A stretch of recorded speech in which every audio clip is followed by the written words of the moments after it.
नि सा गा पनि पनि धा पा पद पद गा नि ध सा नि सा गा पनि पनि धा पा पद पद गा नि ध सा ही गाथा अस्तित्वाची शौर्याची पराक्रमाची ही गाथा अस्तित्वाची शौर्याची पराक्रमाची या मातीमधल्या कणाकणातील मौल्यवान रत्नांची या मातीमधल्या कणाकणातील मौल्यवान रत्नांची कर्तृत्व इथे गगनाला भिडे परिमोल जाणून घेऊ व्यक्तिविशेष आपण व्यक्तिविशेष या सत्रात सामाजिक, कला, क्रीडा, विज्ञान, तंत्रज्ञान, पर्यावरण, अर्थशास्त्र, चित्रकला, साहित्य अशा सगळ्याच क्षेत्रात ज्या व्यक्तींनी उल्लेखनीय कामगिरी केली आहे अशा व्यक्तींविषयीची सविस्तर माहिती जाणून घेत असतो.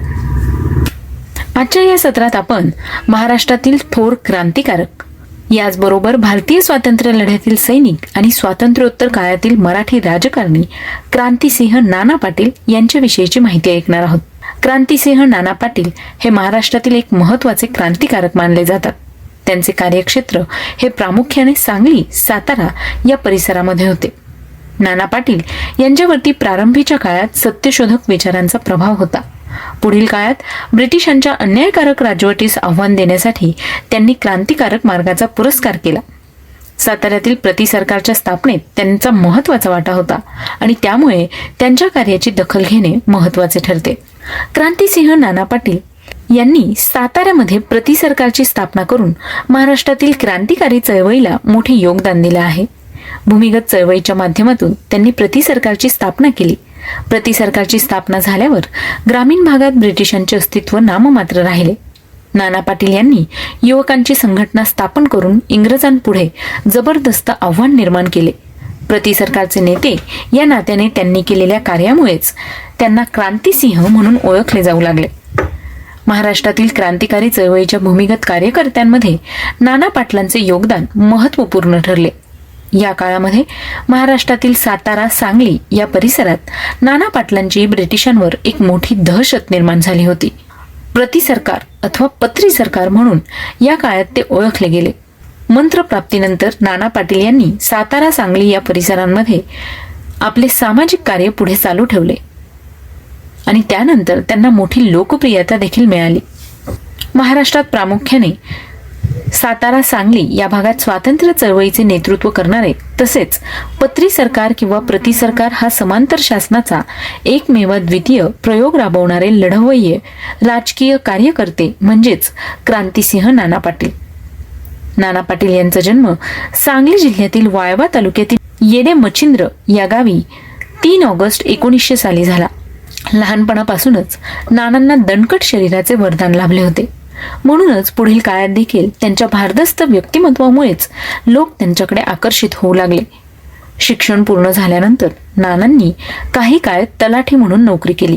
पण समाजकारण व राजकारणाची ओढ असलेले नाना लवकरच नोकरीतून बाहेर पडले. 1930च्या सविनय कायदेभंग चळवळीपासूनच त्यांचा स्वातंत्र्य लढ्यात सहभाग होता. स्वातंत्र्य लढा आणि बहुजन समाजाचा विकास या दोनही मार्गांनी त्यांचे कार्य चालू होते. 1930च्या सविनय कायदेभंग चळवळीचे कार्य करण्यासाठी नाना पाटलांनी नोकरीचा त्याग केला. त्यांनी ग्रामीण जनतेला गुलामगिरीची जाणीव करून देऊन जनतेला धाडसी बनवण्याचा प्रयत्न केला. नानांवर वारकरी संप्रदायाचा प्रभाव होता. तसेच लोकांच्या भाषेत प्रभावी भाषणे करून त्यांच्यात प्रेरणा उत्पन्न करण्याची हातोटी नानांकडे होती. ग्रामीण भागातील बहुजन समाजातील लोकांचा स्वाभिमान जागृत करून त्यांना स्वातंत्र्य चळवळीत सहभागी करून घेणे हे क्रांतिसिंहांचे प्रमुख योगदान होय. ब्रिटिश शासनाला समांतर अशी शासन यंत्रणा उभी केली पाहिजे असा नाना पाटलांचा विचार होता.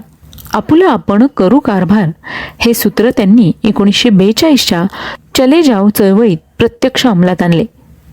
आपल्या देशाचा कारभार आपणच केला पाहिजे या जाणीवेतून प्रतिसरकार ही संकल्पना नानांनी प्रत्यक्षात आणली होती. प्रति सरकारच्या माध्यमातून लोक न्यायालये, अन्नधान्य पुरवठा यांसारख्या व्यवस्था यासारखी लोक उपयोगी कामं देखील त्यांनी केली. ब्रिटिशांची राज्य व्यवस्था नाकारून त्यांनी 1942च्या दरम्यान सातारा जिल्ह्यात स्वतंत्र राज्याची स्थापना केली. प्रति सरकारचा प्रचार ज्येष्ठ कवी ग. दी. माडगूळकर लिखित पोवाड्यांच्या माध्यमातून आणि शाहीर निकम यांच्या खड्या आवाजाद्वारे केला जात होता. नाना पाटील यांच्या नेतृत्वाखाली प्रति सरकारमध्ये विविध दलांची स्थापना झाली.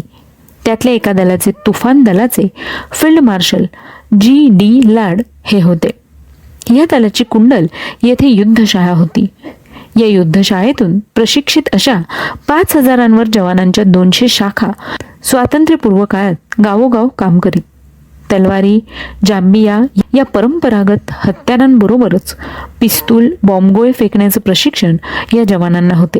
प्रति सरकारने गावटग्यांवर बसवलेल्या दहशतीमुळे या सरकारची पत्री सरकार अशी ओळख तयार झाली. या प्रति सरकारच्या माध्यमातून बाजार व्यवस्था, अन्नधान्य पुरवठा, भांडण तंटे सोडवण्यासाठी लोकन्यायालयांची स्थापना, दरोडेखोरांना, पिळवणूक करणाऱ्या सावकारांना, पाटलांना कडक शिक्षा अशी अनेक समाज उपयोगी कामे करण्यात येत होती.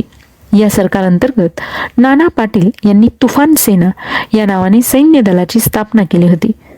ब्रिटिशांच्या रेल्वे, पोस्ट आदी सेवांवर हल्ला करून त्यांना नामोहरम करण्याचं तंत्रही नाना पाटील यांनी यशस्वीरित्या राबवलं. 1943 ते 1946 या कालावधीत सातारा व सांगली जिल्ह्यातील सुमारे 1,500 गावात प्रति सरकार कार्यरत होते. या संकल्पनेचा प्रयोग पुढे देशातही अनेक ठिकाणी करण्यात आला. नाना पाटलांच्या प्रति सरकारला लोक पत्री सरकार म्हणत आणि नाना पाटील ब्रिटिश अधिकाऱ्यांच्या तळपायाला पत्रा ठोकीत अशा अफवा असे. 1920 ते 1942 या काळात नाना 8 ते 10 वेळा तुरुंगात गेले. 1942 ते 46 या काळात ते भूमिगतच होते. ब्रिटिशांनी त्यांना पकडण्यासाठी बक्षीस लावले, जंग पछाडले, पण क्रांतिसिंह ब्रिटिशांना सापडले नाहीत. ते भूमिगत असताना ब्रिटिशांनी त्यांच्या घरावर जप्ती आणली. त्यांची जमीनही सरकार जमा केली. याच काळात त्यांच्या मातोश्रींचे निधन झाले. क्रांतिसिंहांनी आपला जीव धोक्यात घालून धावपळीत मातोश्रींवर अंत्यसंस्कार केले. 1946 मध्ये भारताला स्वातंत्र्य मिळणार हे नक्की झाल्यावरच क्रांतिसिंह कराड तालुक्यात प्रकट झाले.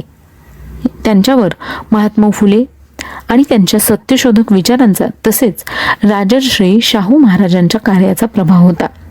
त्यांनी गांधी विवाह ही अतिशय कमी खर्चात विवाह करण्याची पद्धत रुजवण्याचा प्रयत्न केला. तसंच शिक्षण प्रसार, ग्रंथालयाची स्थापना, अंधश्रद्धा निर्मूलन, ग्रामीण जनतेची व्यसनमुक्ती या माध्यमातून समाज सुधारणेचे कार्य देखील केले. त्यांच्यामुळेच शाहीर निकम, नागनाथांना नायकवडी यांसारखे कार्यकर्ते घडले. स्वातंत्र्यपूर्व काळापासून प्रामुख्याने सांगली जिल्ह्यासह संपूर्ण महाराष्ट्रात एक प्रेरणादायी व्यक्तिमत्व म्हणून सातत्याने प्रकाशात असणाऱ्या क्रांतिसिंहांचे 6 डिसेंबर 1976 रोजी वाळवामध्ये निधन झाले. मला वाळव्यामध्येच दहन करण्यात यावे अशी नाना पाटील यांची शेवटची इच्छा होती आणि त्यानुसारच त्यांना वाळव्यामध्ये दहन करण्यात आले. देशाला स्वातंत्र्य मिळाल्यानंतर नाना पाटलांनी संयुक्त महाराष्ट्राच्या आंदोलनात देखील भाग घेतला. त्यांनी शेतकरी कामगार पक्ष व भारतीय कम्युनिस्ट पक्ष या पक्षांच्या माध्यमातून कार्य केले. 1957 मध्ये ते उत्तर सातारा मतदारसंघातून लोकसभेवर निवडून आले. 1967 मध्ये कम्युनिस्ट पक्षाचे उमेदवार म्हणून ते बीड मतदारसंघातून लोकसभेवर निवडून आले. संसदेत मराठीतून भाषण करणारे ते पहिले खासदार होते. तेव्हा विद्यार्थी मित्रांनो, ही होती क्रांतिसिंह नाना पाटील यांची जीवनगाथा. मला खात्री आहे की ही माहिती तुम्हाला आवडली असेल. तेव्हा तुमचे फीडबॅक किंवा सजेशन तुम्ही आम्हाला आमच्या 8698869880 म्हणजेच 8698869880 या क्रमांकावर पाठवू शकता. तेव्हा मित्रांनो, मी RJ प्रिया तुम्हा सगळ्यांची रजा घेते. पुन्हा भेटूया उद्याच्या व्यक्तिविशेषी या सत्रात एका नवीन व्यक्तीची जीवनगाथा ऐकण्यासाठी. तोपर्यंत काळजी घ्या, सुरक्षित राहा आणि अर्थातच ऐकत राहा radio MPSC Guru, spreading the knowledge, powered by spectrum academy.